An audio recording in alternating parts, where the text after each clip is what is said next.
Just we are going to know about advanced structure of English. Okay, advanced structure of English. You should be very careful. Okay, that in advanced English structure, okay, during the communication time, during delivering speech from the podium, or in any program, okay, we can use this sentence. Understood? Like make sure that plus sentence. First of all, you will write down make sure that plus sentence. Make sure की हिंदी क्या होती है? सुनिश्चित कर लो कि, अब आगे का जो भी तुम बना सकते हो.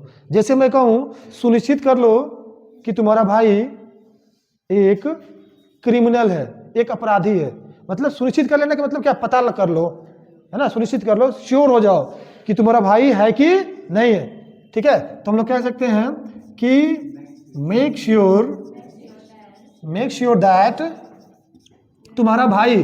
अब सेंटेंस बन रहा है योर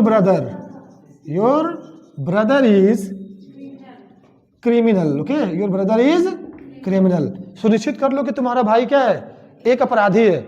ओके, ऐसे हम लोग सेंटेंस बना सकते हैं. दूसरा, ठीक है, मेक श्योर दैट ओके तुम कल आओगे. You will come tomorrow. सुनिश्चित कर लो कि कल तुम आओगे. Make sure that you will come tomorrow. Okay, next हम लोग बना सकते हैं कि सुनिश्चित कर लो कि तुम अंग्रेजी सीखोगे. सुनिश्चित कर लो कि तुम अंग्रेजी सीखोगे. तो क्या हो जाएगा? Make sure that okay you will learn English. सुनिश्चित कर लो कि तुम अंग्रेजी सीखोगे. ओके, देखो यहां पे क्या हो रहा है? मेक श्योर दैट, अब प्लस हमारा क्या बन रहा है? सेंटेंस बन रहा है. तो सेंटेंस हम किसी में बना सकते हैं. ठीक है ना.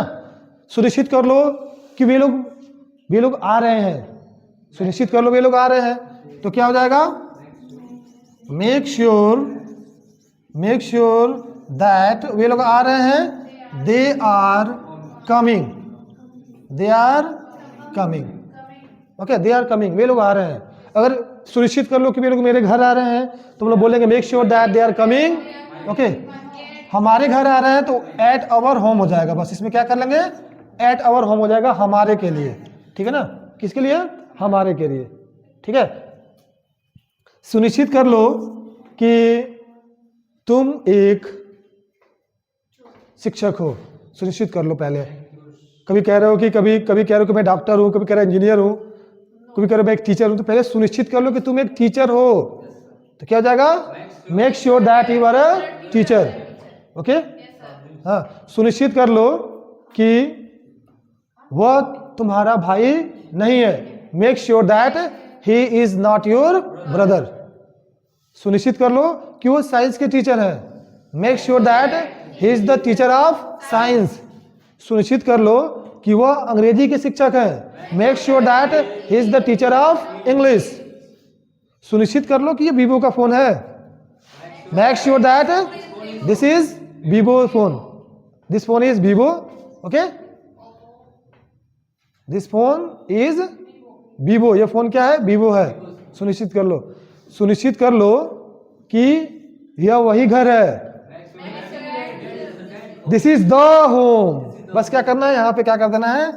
मेक श्योर दैट ओके यह वही घर है. This is the home. This is the home. जिसके साथ द लग गया, ठीक है ना, तो वही की बात आ जाएगी. सुनिश्चित कर लो कि यह वही लड़का है. क्या हो जाएगा? Yes. Make sure that this is the boy. समझ में आ गया ना.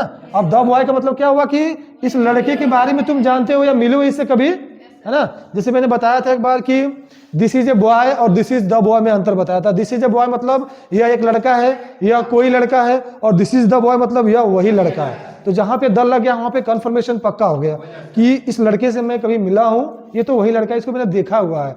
समझ में आ रहा ना. सुनिश्चित कर लो कि तुम्हारे बैग में पैसे हैं. क्या हो जाएगा? मेक श्योर दैट क्या तुम्हारे बैग में पैसे हैं? मैंने पढ़ाया था there is money in your in your bag. सुनिश्चित कर लो कि तुम्हारे बैग में पैसे हैं। Make sure that there is money. सुनिश्चित कर लो कि तुम्हारे गांव में एक पुराना मंदिर है। तो क्या हो जाएगा? Make sure that there is an old